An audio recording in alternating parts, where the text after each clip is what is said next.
were to be sitting at a meal in your home and maybe with your parents or your children or your aunts or your uncles, and everyone had a plate in front of them, and the person sitting next to you reached over and started eating the food off of your plate instead of off of their own plate, you'd be looking at them like, hey, you got your own food. This is my food.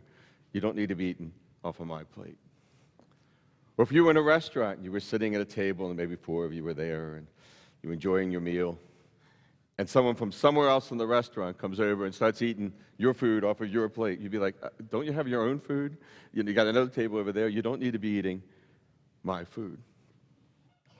Or if you ordered ice cream and you're getting the ice cream, you pay for it, and the person brings the ice cream over and then they start eating the ice cream instead of giving it to you, you'd be like, that's my ice cream. What are you doing eating my ice cream?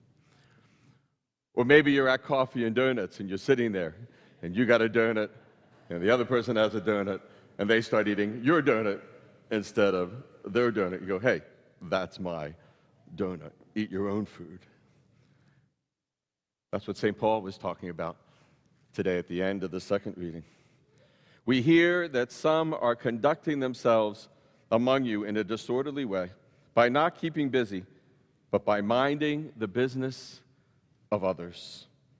Such people we instruct and urge to work quietly and to eat their own food. Maybe we heard that line and we didn't really even hear it. We just went, oh, that's kind of odd. Eat your own food. We spend so much time, St. Paul says, worrying about what everybody else is doing, everyone else's issues, all the things everyone else is doing wrong, that we don't take a look at ourselves.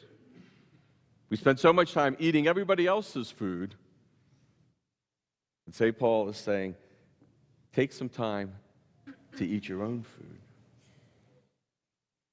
Take some time to look at your own life, and not simply the life of everybody else.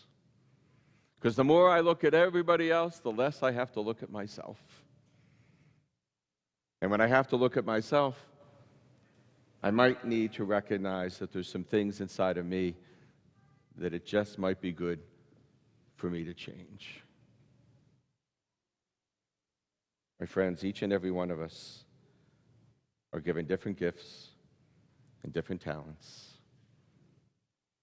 We ask God simply for the grace today to use those gifts and talents in a way that He would want us to use. And while it might be good to challenge other people to live their lives a little differently, from time to time we all need to do that. But if all we do is look at somebody else, we're missing the bigger picture.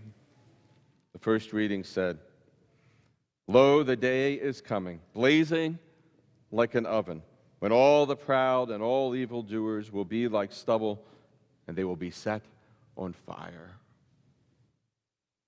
This is the 33rd Sunday of the liturgical year. Next week is Christ, the King of the universe. And on this Sunday, we think about the fact that it's not just about this world, that it's about the world to come. And if I think it's just about this world, then I'm going to worry about what everybody else is doing and not take a look at myself. But when I recognize it's not just about here, then perhaps I'm willing to take the chance and take a closer look at my own life. The Lord wants to set us on fire. But He wants to set us on fire in a good way. He wants to blaze inside each and every one of us. You know, if we're looking at a fire, there's some pieces of wood that'll burn faster than others. And there's times in our lives when we spend so much time dealing with everybody else that fire just burns so quickly, boom, and before we know it, we're not paying attention to God at all. We're not paying attention to whatever might be coming.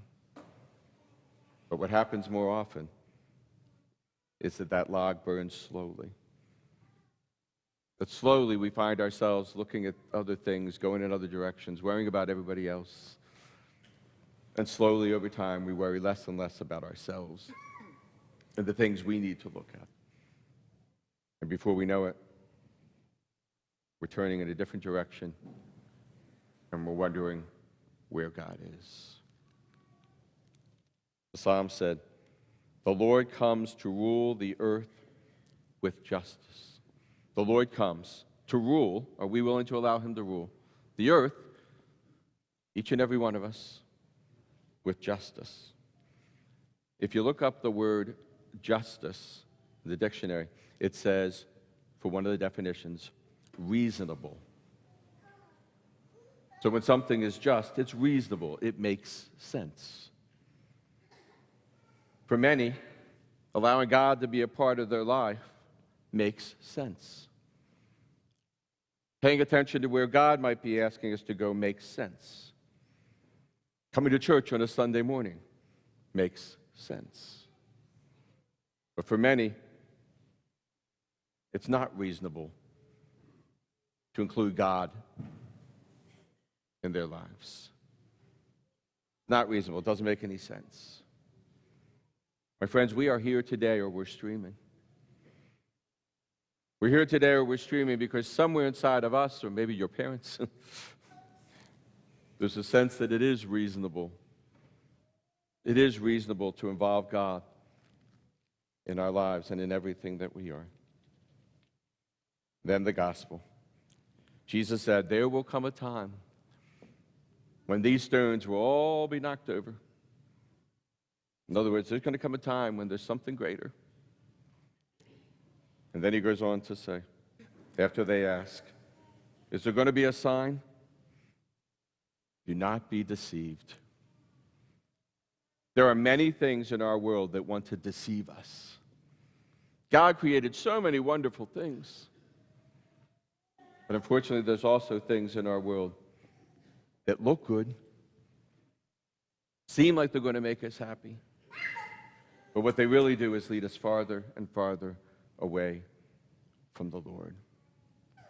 And the more we focus on everybody else, the more we're going to be deceived.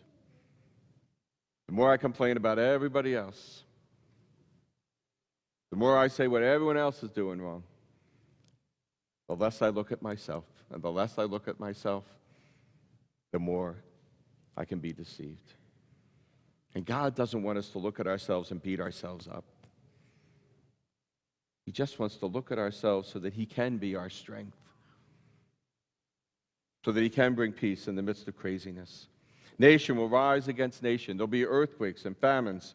But before this happens, they will seize and persecute you, hand you over to synagogues, and put you in prison. Think about it. You're listening to Jesus. It's like, you want me to follow you, and you're telling me they're going to put me in prison and persecute me. No thanks, I'm going the other way. And he says, and you'll be asked to give testimony. But don't worry. God will tell you what you are to say. And then, I myself shall give you wisdom. You will even be handed over by parents, brothers, relatives, and you will be hated by all because of my name. When we choose to follow the Lord, it's not always easy. When we choose to take a look at ourselves, not worry about only what everybody else is doing, it's not always easy. If somebody were to start eating our food,